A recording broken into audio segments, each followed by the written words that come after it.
Assalamualaikum warahmatullahi wabarakatuh. Ketemu lagi bersama saya Syamsir Alam.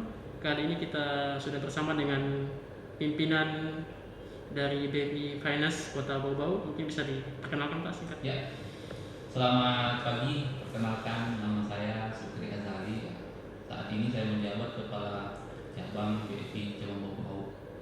Nama, Ya, 1 tahun terakhir ini. Ya. nama panggilannya Pak? Sukri Azali. Sukri. Ya. Supaya lebih akrab Pak. Ya, Pak Sukri mungkin bisa dijelaskan sedikit singkat tentang protokol kesehatan di BRI Finance, atau mungkin sebelumnya bisa dijelaskan dulu apa itu BRI Finance. Ya, BRI Finance itu bergerak di bidang jasa pembiayaan dengan jaminan BPKB mobil dan motor. Ya. Tapi sebenarnya BRI itu bisa juga membiayai rumah, ada syariahnya juga. Cuma kan kita di cabang Bau-Bau ini khusus mobil dan motor, pembiayaan dengan jaminan BPKB mobil dan motor. Di Bau-Bau ini BRI sudah berdiri 5 tahun.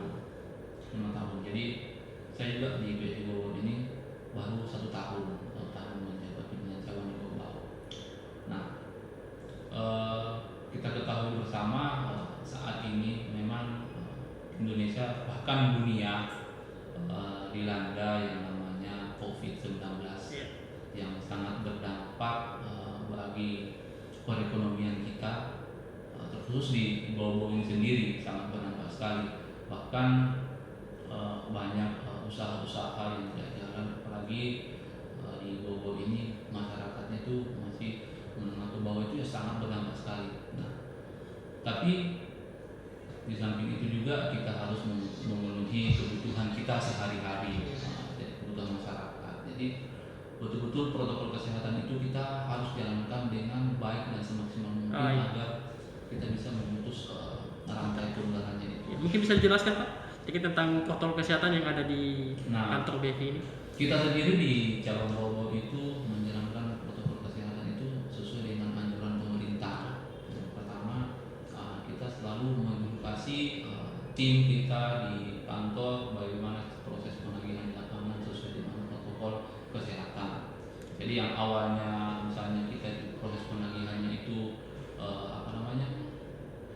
pas dulunya atau menunggaknya 3 hari konsumen itu kita sudah datangi. Sekarang kita betul-betul menjalankan proses digital. Jadi kita harus pengiriman SP juga kita by SMS, email, penagihannya juga by phone. Terus ada keringanan-keringanan juga untuk kita berikan ke konsumen. Nah, di kantor sendiri mulai dari pintu masuk kita sudah sediakan tempat cuci tangan. Masuk juga di tempat ruang tunggu depan itu kita kursinya itu kita batasi karena sesuai dengan jarak 1 meter. Nah, terus untuk misalnya di setiap meja itu kita kasih 1 botol hand sanitizer.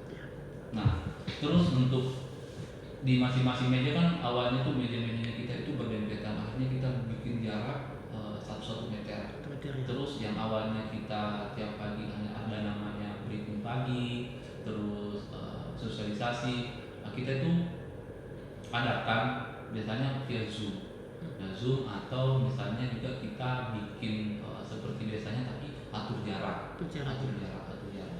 Jadi proses penagihan juga, pengambilan uang angsuran di kasir juga itu betul-betul kita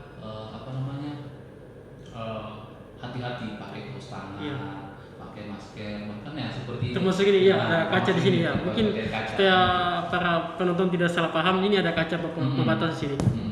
Ya, supaya betul-betul kita memprotek diri kita. Betul. Karena kita sesuai dengan motonya kita itu kita harus saling menjaga, menjaga satu sama lain.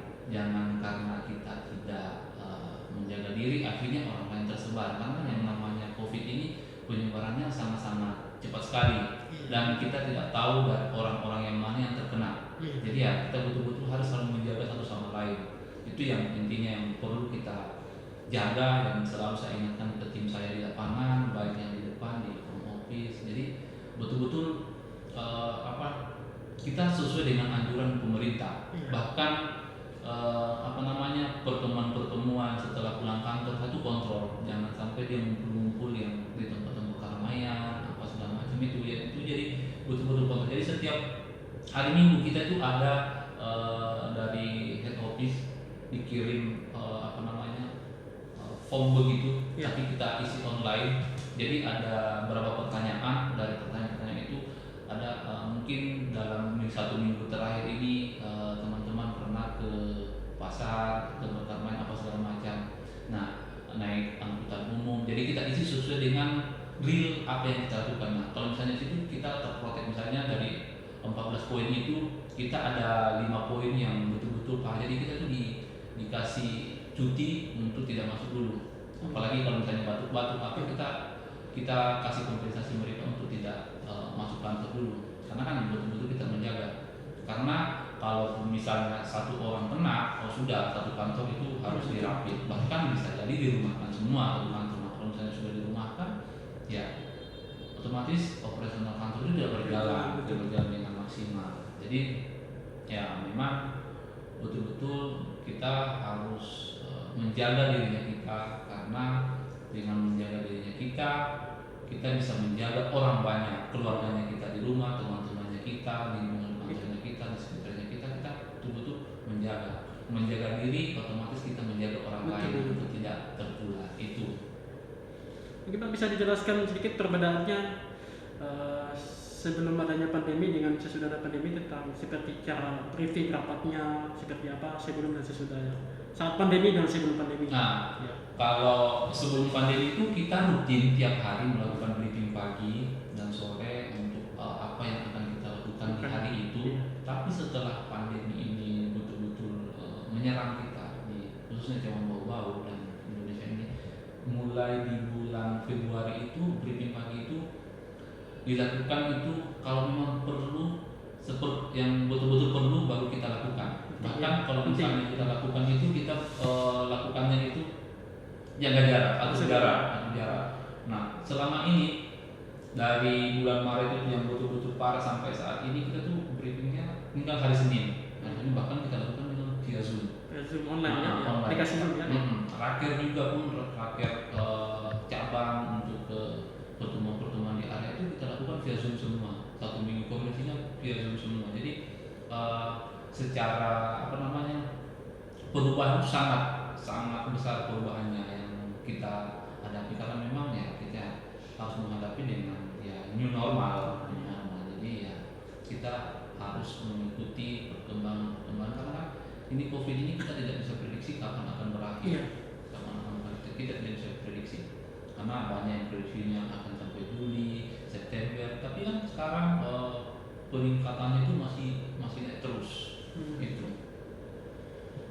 Mungkin satu lagi Pak, tentang harapannya ke depan bagi para, sebagai pimpinan kan, bagi para karyawan dan nasabah atau masyarakat ke depannya. Harapannya tentunya saya sebagai pimpinan cabang di sini harapannya besar sekali kepada masyarakat bahwa itu untuk lebih peduli terhadap masyarakat, terhadap orang lain, orang-orang di sekitarnya, untuk menjaga kesehatan, selalu menggunakan masker. Karena dengan kita menggunakan masker, otomatis kita bisa mencegah penularan. Karena kan kita tidak bisa tahu yang mana yang terserang penyakit, yang mana yang kena COVID. Bisa jadi hari ini sehat, besoknya tiba-tiba terkena.